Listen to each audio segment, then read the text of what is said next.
di sini. Apa kabar teman-teman? Semoga sehat semuanya. Sebelum lanjut ke ceritanya, jangan lupa like, komen, dan subscribe. Tanpa basa-basi, mari simak ceritanya.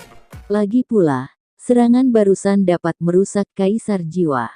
Jika mengenai mereka, kemungkinan besar satu pukulan akan membunuh mereka. Bahkan di bawah kemarahan kaisar pemakan jiwa, mereka hanya berani menunggu dan melihat sementara. Bang! Sementara selusin Raja Jiwa masih memikirkan apakah akan menyerang Xiaoyan, salah satu Raja Jiwa terkejut, sebuah lubang darah muncul di antara alisnya lagi, dan tubuhnya melesat ke belakang. Segera, 4 penguasa jiwa lainnya menembak ke belakang, dengan ekspresi teror di wajah mereka, dan tidak berani mendekati Xiaoyan sama sekali. Sial, kau tunggu untuk menemukannya. Di sekitar sini, ada bayangan, temukan dia.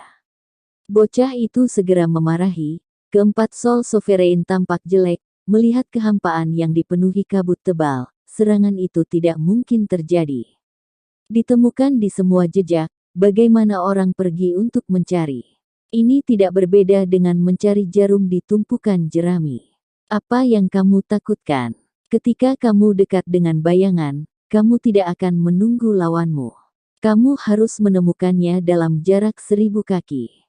Bocah itu berteriak lagi ketika melihat keempat Soul Sovereign semuanya ketakutan. Pada akhirnya, keempat Raja Jiwa tidak punya pilihan selain menggigit peluru, dan Kaisar Pemakan Jiwa dengan marah memarahi mereka.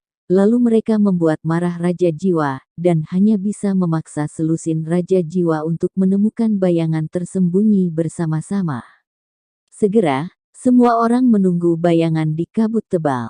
Dalam kehampaan yang begitu luas, jumlah orang terbatas, sehingga mereka hanya dapat mencari secara terpisah, tetapi akhir dari pencarian terpisah akan membuat pikiran semua orang semakin gugup. Karena dalam kehampaan yang sunyi, setelah beberapa saat, ada suara gema, dan kemudian ada teriakan. Suara seperti itu sangat menyedihkan dalam kabut tebal. Dalam beberapa tahun terakhir, pemakan jiwa mereka memiliki kendali hampir mutlak atas jurang kutub ini.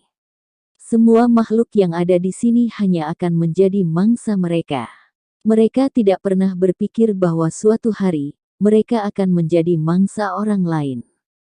Singkatnya, setelah hening sejenak, akan ada jeritan.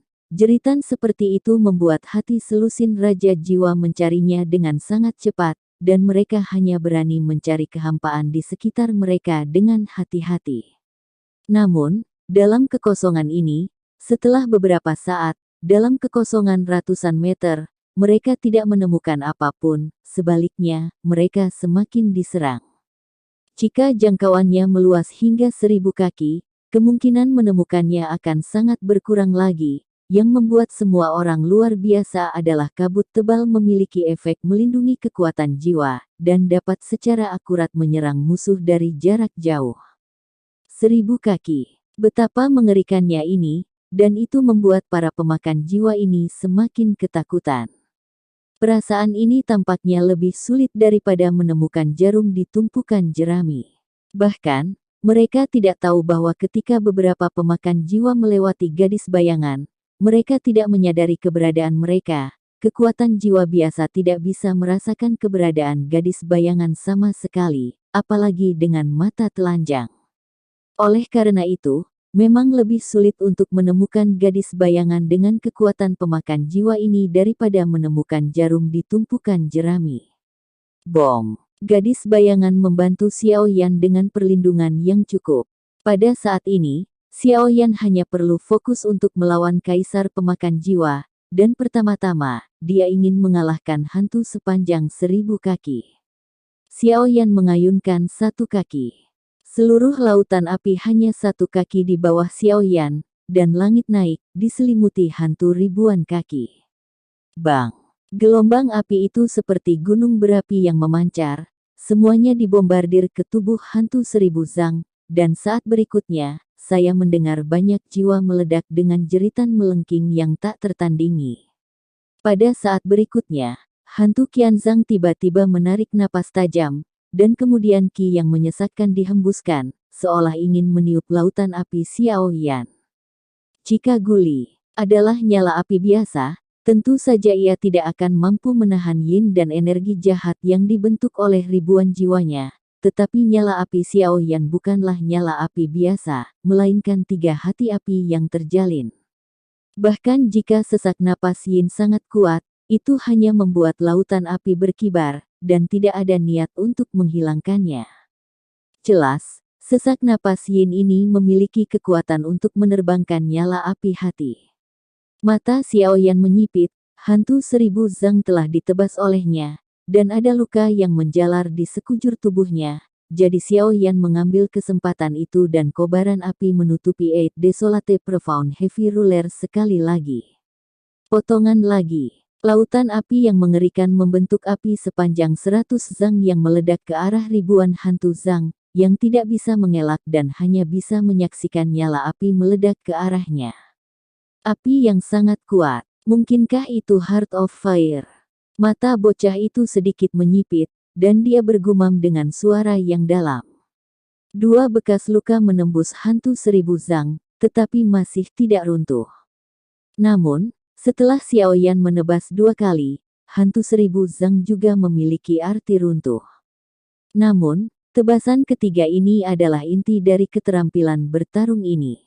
Tebasan ini bukan hanya yang paling kuat, tetapi seluruh lautan api akan meledak bersamanya. Dampak dan kehancuran yang dihasilkan akan sebanding dengan kemarahan Buddha teratai api.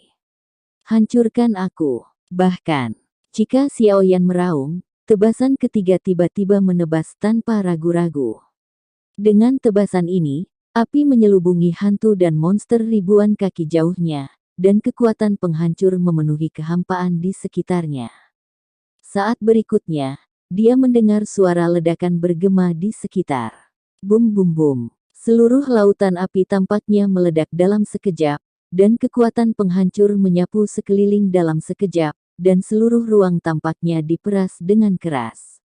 Saya melihat bahwa seluruh tubuh hantu 1000 kaki bergetar, dan bahkan dalam dampak ledakan lautan api, semua hancur, dan jiwa yang tak terhitung jumlahnya benar-benar berubah menjadi ketiadaan di bawah api yang mengamuk. Api, saya melihat sosok Xiaoyan seperti bola meriam. Bergegas ke arah bocah itu. Dia mengangkat 8 penguasa misterius desolate tinggi-tinggi dan menghancurkannya ke arah bocah itu. Xiaoyan tidak menggunakan Yaobeng. Saya khawatir tidak ada efek praktis, cara terbaik adalah menekannya dengan kekuatan absolut. Bocah itu memandang Xiaoyan yang bersiul, ekspresinya masih kusam, sepertinya Xiaoyan menghancurkan hantunya dan tidak melakukan apapun padanya. Kerusakan besar. Menghadapi Xiao serangan Yan, bocah itu melambaikan tangannya, dan cahaya hitam meraung ke arah Xiaoyan. Boom! Xiaoyan menabrak cahaya hitam dengan kakinya. Xiaoyan membeku untuk sementara waktu, dan setelah stagnasi, dia langsung diledakkan. Segera, darah melonjak, mata Xiaoyan menunjukkan ekspresi terkejut. Jika pada saat ini, seperti yang dia duga, dia benar-benar bersaing dengan jiwa kaisar pemakan jiwa, maka jika yang terakhir gagal, jiwa klan Qimi akan sepenuhnya mengendalikan tubuh kaisar pemakan jiwa. Xiaoyan tidak akan memiliki kesempatan untuk mengalahkannya. Jika Anda ingin mengalahkannya, sekarang adalah satu-satunya kesempatan. Kaisar pemakan jiwa. Saya tidak tahu apakah Anda dapat mendengar apa yang saya katakan. Jika Anda dapat menekan ribuan jiwa sedikit, saya dapat membantu Anda menghapus jiwanya dan membiarkan Anda mendapatkan kembali tubuh fisik Anda.